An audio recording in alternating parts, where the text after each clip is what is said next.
Andito tayo ngayon sa Rusi. Ayan, tindahan ng motor sa Taytay. Ayun lang yung SM Taytay. Meron ditong bagong bukas na Pares. Wala pa silang signboard. Ang nakalagay lang dyan, Pares 50. Kahit ito'y bagong bukas pa lang, dinudumog na agad ng mga tao. Dahil ipapakita ko sa inyo mga boss, wala pa yung order nila. Ayan, bagong bukas pa lang, pila na agad yung nagbabayad dito. Ayun sila yung mga customer, naghihintay na ng pagkain nila. Dahil nga, ngayon pa lang sinasandok. So bakit ba ang Pares dito ay pinipilahan? Kasi ang Pares dito, sa regular na Pares, 50 pesos lang. Nakaupo ka na, may electric fan pa, unlimited iced tea. Yun ang kagandahan sa kanila. So yung overload Pares nila, mamimili ka ng isa, lechong kawali o isaw ng baboy. Pag naman double overload, 95 pesos, mamimili ka ng dalawa, chicharong bulaklak, lechong kawali, isaw, chicharong bulaklak with rice. Ang ultimate nila overload, 120 pesos. Ayan, beef Pares, tapos chicharong bulaklak, lechon, kawali, isaw, tapos dalawang rice. Siyempre, lahat ng yan ay only iced tea. So, titikman natin yung ultimate overload. So, na dumating na yung ating order. Ito yung ultimate. Ayan, dalawang kanin to actually, pero isa lang kakainin ko.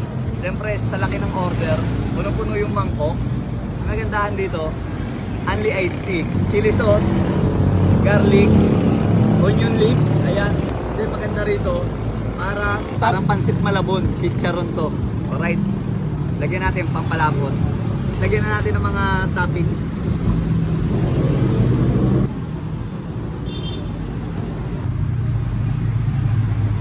Alright, haluin natin.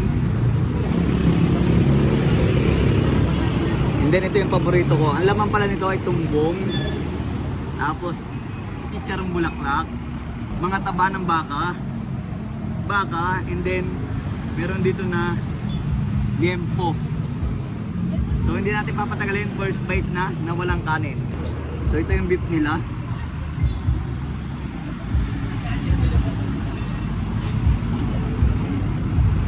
Beef pa lang, malasa na. Parang nakagisa. And then pampabata natin, chicharong bulaklak. First bite.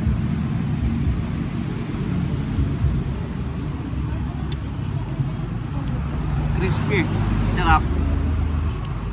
Bilhin yung mga boss, sa mga regular na Pares, nakaupo na kayo sa halagang 50 pesos, tapos hindi iced tea pa.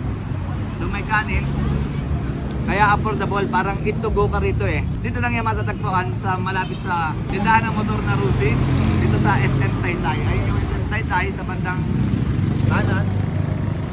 And then wala pa silang pangalan. Ang pangalan nila doon, 50 pesos na Pares. Ang pangalan nila sa Facebook page na bago ay The Pares District. Makikita nyo, kaya sa labas ako kumain sa tabi ng kalsada dahil kabubukas pa lang, puno na sa loob. Alright.